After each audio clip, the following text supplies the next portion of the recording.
வீர வணக்கம் எடுப்பா.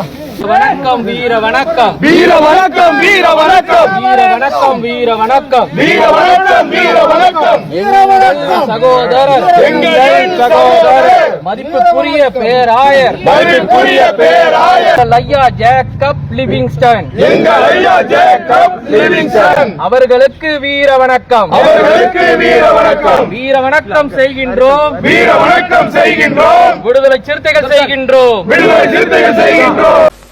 இந்த காலத்துல நல்லதை சொல்றவங்களே நாட்டுல கொஞ்சம் பேர் தான்டா. இதற்கு பேருதான் பின்ன அரசியல். அதாவது இளவு வீட்லயும் ஏதாவது ஆதாயம் தேடுறாங்கன்னு சொல்லுவாங்க இல்லையா, அதற்கு அர்த்தம் இதுதான். தற்பொழுது நீங்கள் கண்ட காட்சியில் ஒருவர் ஸ்ட்ரெச்சர்ல என்ன பண்ணிருக்காரு, உயிரற்ற சடலமாக கடத்தப்பட்டிருக்கிறார். அவர் யார் அப்படின்னா சேலம் ஈரோடு பேராயர்.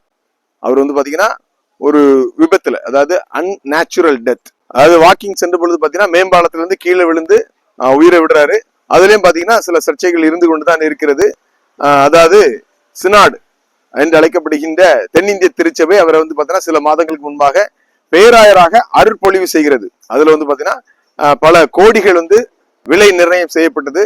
அது அவரால் கட்ட முடியல. அதனால பாத்தீங்கன்னா கடுமையான மன உளைச்சலுக்கு ஆளாகி மது போதைக்கு அடிமையாகி அதற்கு பிறகு கீழே விழுந்து இறந்துட்டாரு, தள்ளி விட்டு இறந்துட்டாரு, அவரே தற்கொலை பண்ணி ஜெயிச்சிட்டாருன்னு சொல்லி நிறைய சொல்றாங்க. சரி, எப்படியோ ஒரு மனிதனுடைய உயிர், குறிப்பாக ஒரு பேராயருடைய உயிர் பிரிந்து விட்டது. ஆனால் அங்கு இறுதி மரியாதை செலுத்த வந்த இந்த சிறுத்தைகள் எந்த அளவுக்கு சீற்றத்தை வெளிப்படுத்தி இருக்கிறது என்பதை நீங்கள் கண்டுகொள்ள வேண்டும். இவர் இறந்தவர் பாத்தீங்கன்னா ஏதோ ஜாதி தலைவர் அல்ல, ஒரு பேராயர், ஒரு ஆன்மீகத்தின் தந்தையாக இருந்தவர். இறந்த இடத்துல பாத்தீங்கன்னா ஒரு ஆன்மீக பாடல்களை பாடுவார்கள். அதுபோல பாத்தீங்கன்னா தங்களுடைய கண்ணீர் அஞ்சலியை செலுத்துவாங்க. அதை விட்டுட்டு பாத்தீங்கன்னா வீர வணக்கம் வீர வணக்கம். என்ன வீர வணக்கம்? அவர் என்ன செய்து சாதித்து விட்டார்? அது பாருங்க. அப்படி என்றால் இந்த சினாடு தென்னிந்திய திருச்சபை என்பது பாத்தீங்கன்னா எப்படி ஒரு சாதிய பிடியில் கட்டுப்பட்டு இருக்கிறது என்பதை அனைத்து திருமண்டல மக்களும் தயவு செய்து புரிந்து கொள்ளுங்கள்.